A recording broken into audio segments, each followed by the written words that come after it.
Hey everybody, Pastor John here with this week's Midweek 5, and this definitely isn't going to be 5 minutes since I have three really good questions for us to talk about, not just one.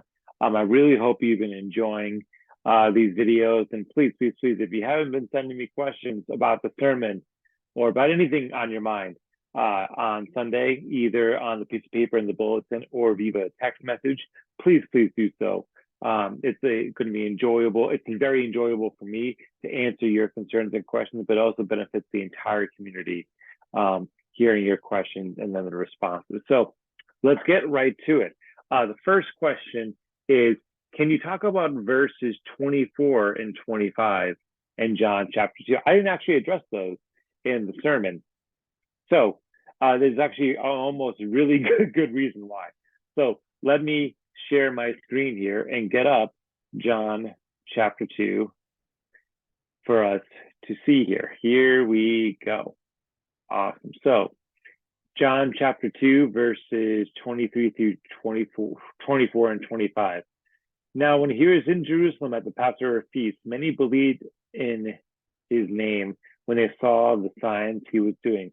But Jesus, on his part, did not entrust himself to them because he knew all people. And he needed no one to bear witness about man, for he himself knew what was in man.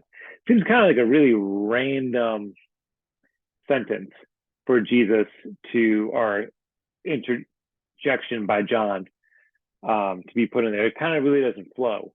And it seems that way in the second. And this is where English Bibles fall short. If you didn't know, verse numbers and chapter divisions and headings all came in later on in history. When the Bible was written, John wasn't writing verse 24 and then the sentence or what have you. He was just writing just regular sentences as he was writing scripture. So if you look on here, if you go here, I can actually take away headings and verse numbers. And now let's read it again. This starting right here at the spot. But Jesus, on his part, did not entrust himself to them because he knew all people and he needed no one to bear witness about man, for he himself knew what was in man. Now there was a man of the Pharisees named Nicodemus, the ruler of the Jews. Notice how that kind of flows. Chapter 2 flows into chapter 3. That Jesus is talking about how no one needs to bear witness about man because he knew what was in man. And then leads right into a conversation. There was a man of the Pharisees named Nicodemus. So I think that's important for us to see that it is very awesome if you're reading the Bible. Reading the Bible is awesome. But some of us, you should definitely never read one verse, or some of us really shouldn't just read one chapter because chapters flow on some thought. So the reason why I didn't preach on this or touch on it because this is an introduction into chapter 3, talking about a man of the Pharisees. Jesus was just talking about how he didn't trust in man. And in the original Greek, in verse 24, 25, I'll make sure I say this right. It's the original, if you just took a really literal translation, it says, they, meaning the people, trusted in him, but he did not trust in them. Well, why would Jesus not trust in people? Well, Jesus knew all people. He knows what's in our hearts. He knows how we really are on the inside. And I'll just speak for myself. Inside of me, sometimes it's something I'm not really proud of. I'm selfish. I'm prideful. I do things and I think things that I shouldn't. So Jesus knows what's on the inside of people, but he wouldn't trust himself to people. And that leads right into this conversation with Nicodemus, a religious leader who looked all well and good on the outside, but his inside, his spirit, his heart wasn't where it should be. And that leads into the conversation with Nicodemus saying, and Jesus saying, if you want to be part of the kingdom, you must be born again. I want to say, no one, truly, I say to you, no one is born, unless someone is born again, you cannot see the kingdom because you need to be born again. You need to be born again. You need to be changed from the inside out. Nicodemus's outside didn't match his inside. And that's what Jesus wants from us. Jesus wants us to be transformed, not from the outside in, but from the inside out.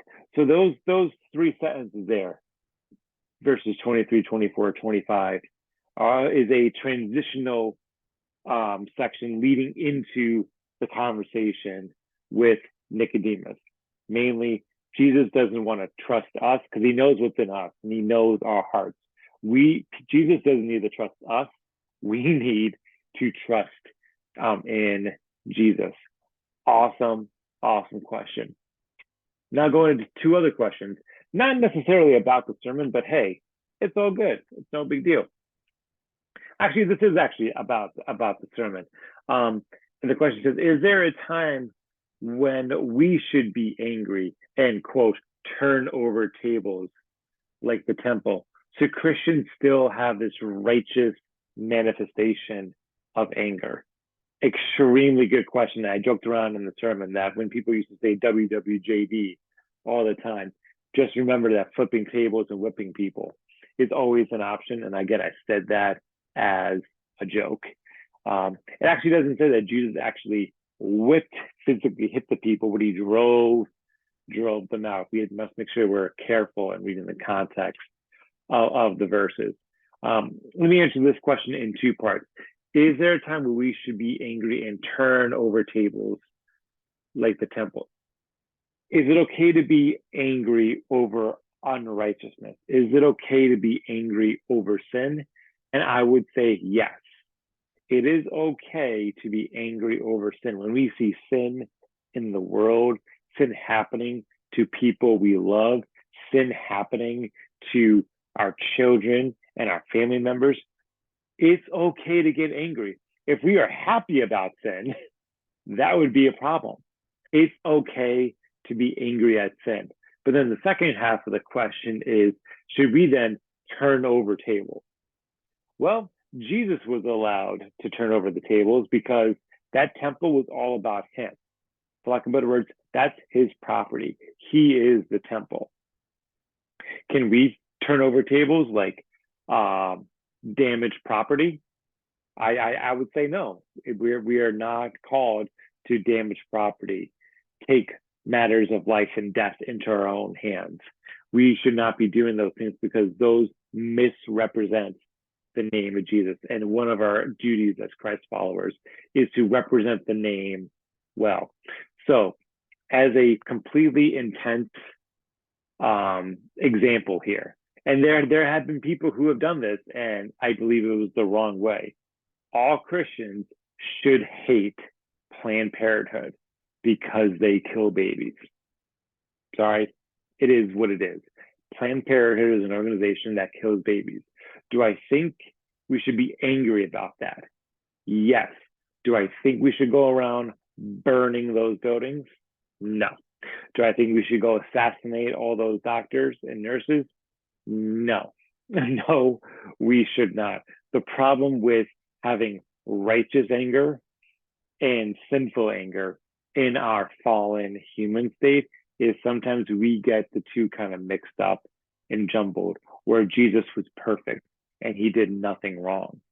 So there have been Christians in the past who think, oh, we need to take this righteous anger and act on it. And it's okay that we're doing all these sinful activities because it's out of righteousness, because the foundation of our anger is righteousness. And I would say that is a wrong reaction, that you don't conquer sin. You don't defeat sin with other sin. You just don't do that. So I would be very careful with the application of your anger. I would say first things first, check with a pastor, elder, trusted Christian friend, whether your anger or your frustration really is a righteous anger, or is it just you and your sinful nature? And talk with fellow believers, people you trust, leaders in the church. That way, we can keep each other accountable and come up with next steps together. You don't have to do this Christian walk by yourself. That's why God gave us the church and leaders and pastors and friends and fathers and mothers, spiritual fathers, spiritual mothers to help us and lead us and guide us. in this life. The last question. What do you think it means to be all things to all people? Very, very good question. That actually comes from 1 Corinthians chapter 9. So I'm just getting that up here. 1 Corinthians chapter 9. There we go. And this is Paul, the Apostle Paul. He's talking about how, oh no, that is 2 Corinthians. I don't need 2 Corinthians. I need 1 Corinthians. Bam. Here we go. In 1 Corinthians chapter 9, he's talking about how he's preaching the gospel. He's doing it because he's trying to honor and serve people. And right here, starting in, I think, verse 19, even though I am free from all, I made myself a servant to all, that I might win more of them. To the Jews, I became as a Jew in order to win Jews. And to those under the law, I became those as one under the law, though not being myself under the law, that I might win those under the law. To those outside the law, I became one outside the law, not being outside the law of God, but under the law of Christ, that I might win those outside the law. To the weak, I became weak, that I might win the weak. I had become all things to all people, that by all means I might save some. I do it all for the sake of the gospel, that I might share with them in its blessings. So what this is not saying is that we should compromise our positions to reach people, that we should be, if we're trying to reach people who don't believe in Jesus, we should then rephrase that. If we're trying to reach people who don't believe in Jesus and they're acting a certain way, we then shouldn't sin with them or act like them just because they are not believers. We should be engaging them and getting on their level and meeting them where they are at. So for an example of this is like when I was a youth minister, if a bunch of 12-year-olds were really interested in a particular TV series or video game or trading cards, you know what? I had no interest in those video games, those trading cards, or their sports. But you know what? I got interested in them because I loved the kids. I got interested in them because I loved the kids. I became a fan of that video game, of that sport, of that board game to try and reach and build a bridge with those kids.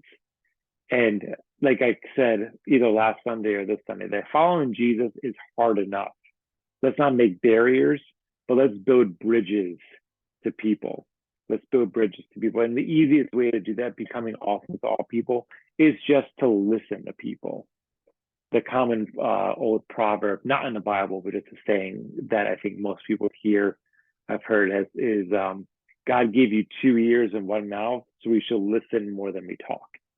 Just listening to people, seeing where they're coming from, where their point of views are, just goes a long way. And being sensitive to different cultures and backgrounds where people come from.